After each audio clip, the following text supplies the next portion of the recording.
After our return from Kitty Hawk, we began a series of experiments to accurately determine the amount and direction of the pressure produced on curved surfaces when acted upon by winds at the various angles from 0 to 90 degrees.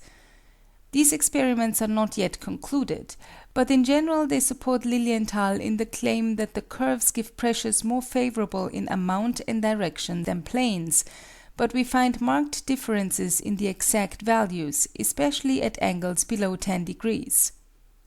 We were unable to obtain direct measurements of the horizontal pressures of the machine with the operator on board, but by comparing the distance traveled in gliding with the vertical fall, it was easily calculated that at a speed of 24 miles per hour the total horizontal resistance of our machine when bearing the operator amounted to 40 pounds, which is equivalent to about 2 1/3 horsepower. It must not be supposed, however, that a motor developing this power would be sufficient to drive a man-bearing machine. The extra weight of the motor would require either a larger machine, higher speed, or a greater angle of incidence in order to support it, and therefore more power. It is probable, however, that an engine of 6 horsepower, weighing 100 pounds, would answer the purpose. Such an engine is entirely practicable. Indeed, working motors of 1/2 this weight per horsepower, 9 pounds per horsepower, have been constructed by several different builders. Increasing the speed of our machine from 24 to 33 miles per hour reduced the total horizontal pressure from 40 to about 35 pounds. This was quite an advantage in gliding, as it made it possible to sail about 15% further with a given drop. However, it would be of little or no advantage in reducing the size of the motor in a power-driven machine, because the lessened thrust would be counterbalanced by the increased speed per minute. Some years ago, Professor Langley called attention to the great economy of thrust which might be obtained by using very high speeds, and from this many were led to suppose that high speed was essential to success in a motor-driven machine. But the economy to which Professor Langley called attention was in foot-pounds per mile of travel, not in foot-pounds per minute. It is the foot-pounds per minute that fixes the size of the motor. The probability is that the first flying machines will have a relatively low speed, perhaps not much exceeding 20 miles per hour.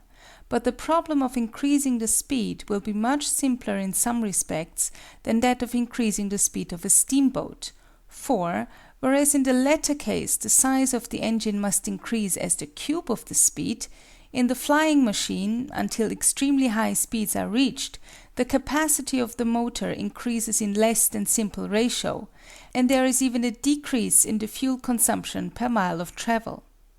In other words, to double the speed of a steamship, and the same is true of the balloon type of airship, 8 times the engine and boiler capacity would be required, and 4 times the fuel consumption per mile of travel, while a flying machine would require engines of less than double the size, and there would be an actual decrease in the fuel consumption per mile of travel.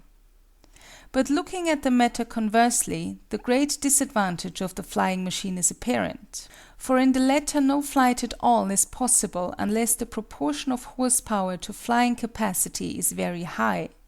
But on the other hand, a steamship is a mechanical success if its ratio of horsepower to tonnage is insignificant. A flying machine that would fly at a speed of 50 miles an hour with engines of 1000 horsepower would not be upheld by its wings at all at the speed of less than 25 miles an hour, and nothing less than 500 horsepower could drive it at this speed. But a boat which could make 40 miles per hour with engines of 1000 horsepower would still move 4 miles an hour even if the engines were reduced to 1 horsepower. The problems of land and water travel were solved in the 19th century because it was possible to begin with small achievements and gradually work up to our present success. The flying problem was left over to the 20th century because in this case the art must be highly developed before any flight of any considerable duration at all can be obtained.